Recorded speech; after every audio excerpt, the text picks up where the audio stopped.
Welcome back to the channel, guys. So we're back at it again, and what we're going to be doing today is adding on the M1 and M2 red buttons to the steering wheel.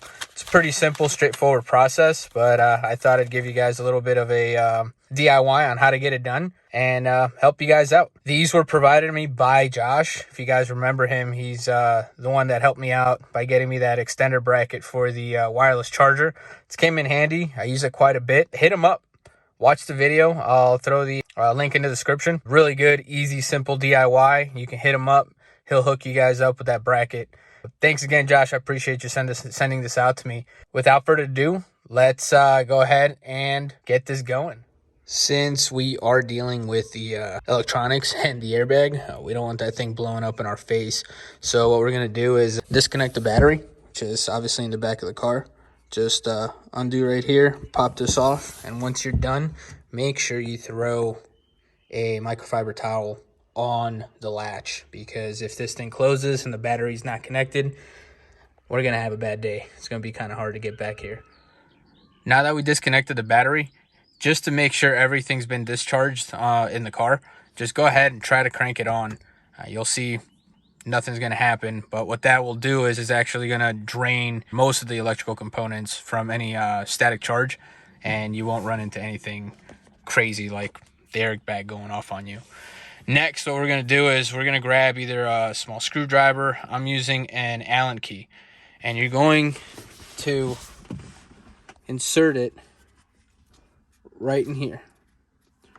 You're going to have here and also on the other side. It's going to feel like a spring. And you'll be able to push on it and it'll pop the airbag partially out.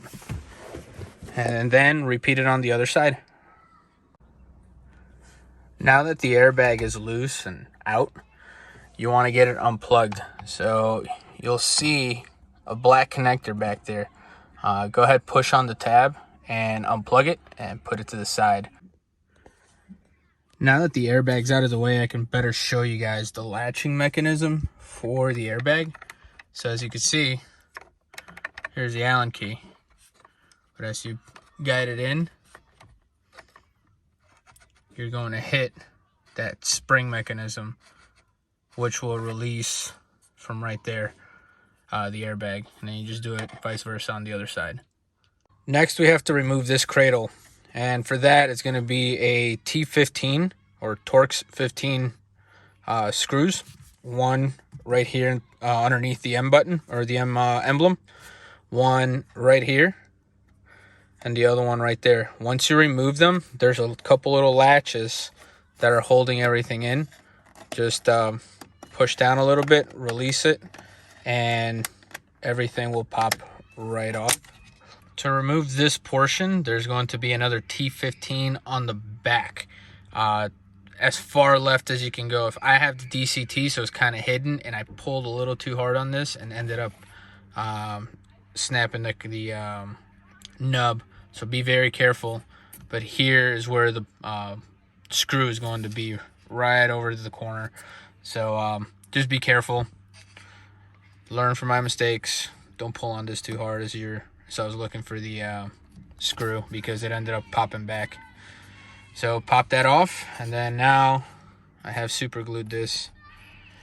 We're gonna grab a Phillips and take these three screws off, and the front portion of the switch assembly is going to come apart. Now that the switch assembly is apart, you're going to flip it over and see how the switches are actually put in there, which is just this little tab. So pull on the little tab, they'll fall down, and then you can insert the red buttons. Now that the buttons have been installed, grab a little bit of Vaseline just to ease the button sliding up and down. And from there, go ahead and reverse install everything. Once you have put your 3 screws back in, check your buttons. Make sure you got a good tactile feel to them. And line everything back up. And reinstall. Now that you've reversed installed everything, hook your battery back up and test everything out.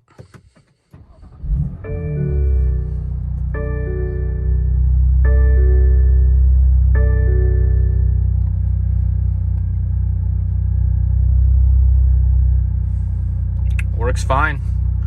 And then with for you guys wondering about the cracked piece in the back, how does it really change the feel of the steering wheel or the button? No, everything's still tight. There is a little gap back here that you can see pushes back, but you can't really notice it. I'm still probably gonna go and buy another piece, another module, just to replace it and have peace of mind. But that does it for this video. If you liked what you saw, go ahead and like the video, subscribe. Got more stuff coming. So that does it. I'm out.